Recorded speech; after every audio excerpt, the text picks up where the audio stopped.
Welcome back, everybody, to another episode of the Fishbowl. I'm Preston. And I'm Rayna. As always, and we are back to talk to you guys about a transparent talk about mental health. So starting off, we're going to talk about something that you and I were talking about briefly before we started rolling the cameras, and talking about being too much for the wrong person. Mm-hmm. And what I mean by that is, can you be too much for the right person? Okay. All right. Well, I feel like a lot of times in relationships, you hear, oh, he was just too much for me, or she was just too much for me, or you see people maybe shift who they are when they get into a relationship based on the other person's wants, needs, desires, personality. You can see somebody become a whole different person in a relationship, I feel like. Kind of like masking. Wearing a mask to be like somebody who they're not in front of a different person. I think that, you hear people be like, yeah, that when you get out of a relationship or you're no longer friends with somebody, for example, you hear people be like, oh, it's freeing. Mm-hmm. Yeah, there's so much baggage. Does that mean it's a good, like it was never a good relationship? I don't think it means it was never. Well, I'm not a always or never or all or any ultimatums type of like that can kind of just be a little wishy-washy. Yeah, I would agree with you on that one. But kind of going back, can you be too much for the right person? I don't believe so. If it's your true person and you're really who you are, I wouldn't say so. And I'm not even talking purely relationships, friendships. Are you talking relationships? You're talking, but you're not saying romantic. So no, be careful, right? Yeah, because I'm not solely talking about romantics. Right. We can, you're never the wrong person for a friend, for a best friend, for anybody. But especially in romantic relationships, you should never feel like you're too much for the other person. Because I call it unconditional. That's what I call it. Yeah, and I think we've used that term before, but unconditional love, unconditional living even. You hear the term unconditional love, but when it's a friendship too, it's just unconditional living, not having to feel like you're living within the conditions of masking who you are or changing who you are, because then it's not really living if you're not being who you are. Absolutely. It brings me back to, I think we see quotes sometimes of the Joker from Batman. Okay. If you look at that, and if we look at some of those quotes, and I can't pull one off of my head right now, but the Joker would always say certain quotes of not having to mask who he was throughout his character, if you will. Yeah. And that's being able to be who he was. And I think that was the whole purpose of the smile. Yeah, because it was like, this is show you who I really am. Mm-hmm. Now, granted, Joker's not the best person, but it's the right idea of the Joker, especially the movie Todd Phillips directed in 2019 with Joaquin Phoenix. If any of you guys listening to little movie buffs, here you go. That movie was so much not about the Joker versus the Batman and superheroes, bang, boom, pow. That was about a man who needed help, and society kicked him down and pushed him around until he snapped and broke. Absolutely. And that's where you get the chaos at the end. And, it was so obvious that this man needed help and was failed and left by everyone and was just kicked to the curb countless times. And that was the big message of that movie. Oh, it 100%. It wasn't about, characters and superheroes. It was a mental movie about society kicking this dude who was obviously needed mental health help, and eventually just snapped, and that's where you get the chaos at. And everybody who loved him was gone, anybody he tried to reach out to abandoned him. 100%. And then you gave this man who was never accepted for who he was so much beating that he finally snapped. And I feel like that's kind of like a big message that maybe people, I think most people got from that movie, because I don't think most people did. I think if you are a person that can break movies apart, you can. But let's go back to what you were just saying. I think some people are afraid to be too much because maybe people will be abandoned. Maybe people will leave them if they are their true selves. Yeah, but so as somebody who's been guilty of that, of having friendships in the past where it's been like, stepping outside of who I actually am because I feel like it'll make my friendship stronger, or I feel like most people would say they're guilty of that at least at one point in their life.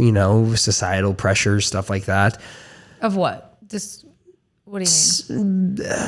Not masking who you are, but like doing something out of who you are.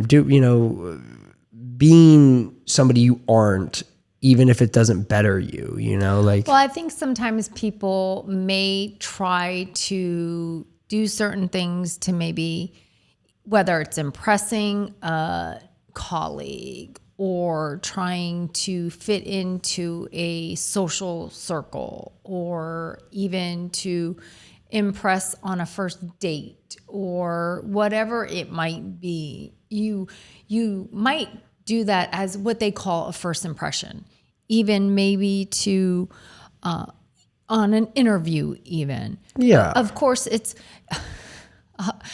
I'll even say sometimes even at foundations, when I've interviewed some people have come in as their raw selves, and some people you will see will come dressed to the nines, and then you can tell after obviously they've been hired, they're much more relaxed or whatnot. But so I think it comes down to, once in life we become more comfortable with people, it is a natural where, yes, the honeymoon stage is over type of thing. But going back to our original statement, I don't believe you can really ever be too much for the right person. I don't either. I think if you're having to mask yourself that much, it's not the right person for you. I understand making sacrifices, and, don't get like, this isn't us saying you're always right for the right person, because you are going to make mistakes and be wrong at times in life. But if you're having to mask who you are and change your personality, then it's not the right person for you. 100%. If you feel like you have to walk on eggshells, yeah, or look in the mirror every time, or your shirt always has to be tucked in, or always having to wear makeup, or your hair has to be done. I'm not going to do this or say this right now because they might get mad at me, or I might not be able to be with them anymore. Or, they might view me differently. That is not the right person. If it's going to take one, and now granted, there is a line to that statement where it's like, you could say some pretty bad things that could change people's perspective on you. But if you're going about your everyday life living that way, like, oh, I might not tell this person what I'm doing right now because they might think it's strange, or they might, when it's just something you enjoy, that's not the right person for you. If you can't speak honestly about how you feel about what another person has said or doing to you, it's not the right person. That's a one-sided and could borderline end up being considered an abusive relationship or friendship, Sure. Yeah, friendships can be toxic. Friendships can be abusive in ways too, 100%. I absolutely was just having that conversation with somebody the other day. Yeah. Yes, I mean, there's toxic and abusive cycles within friendships and in romantic relationships, absolutely. And people have to recognize that in their lives and really create those healthy boundaries in your life and within those circles of where you decide you want to go. But the biggest thing is being able to be comfortable in who you are and within your own skin, and to be confident in that skin, and to be able to be who you are. If you can't, Absolutely. If you can't, and I think we can even talk about it in social media a little bit. People cater their posts to what some people might think. People won't post things on their stories because they're scared of what somebody might see. Oh, yeah. For example, me. I'm gonna post the Spider-Man trailer. I'm gonna post the new poster they just dropped for the new movie coming out in July. I don't care if people look at that and be like, oh, he's still posting Spider-Man stuff. Like, I don't care. That's stuff I like. You know what? Like, another Spider-Man movie? Yeah, it's coming out in July.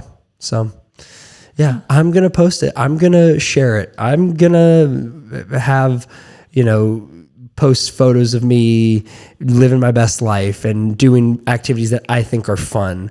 I don't care what. As you should. I'm not going to cater my posts and stop posting that because of what I might think people might think when they see my posts. I just think I've done it before.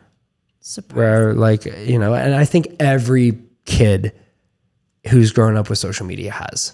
I don't think nobody has posted everything they've wanted to because every kid has withheld something on social media because of somebody else's opinion. I can't, that's not confirmed, but that is a very strong speculation just because I have been in that phase of my life and I'm way out of that phase of my life where I will post anything and I will.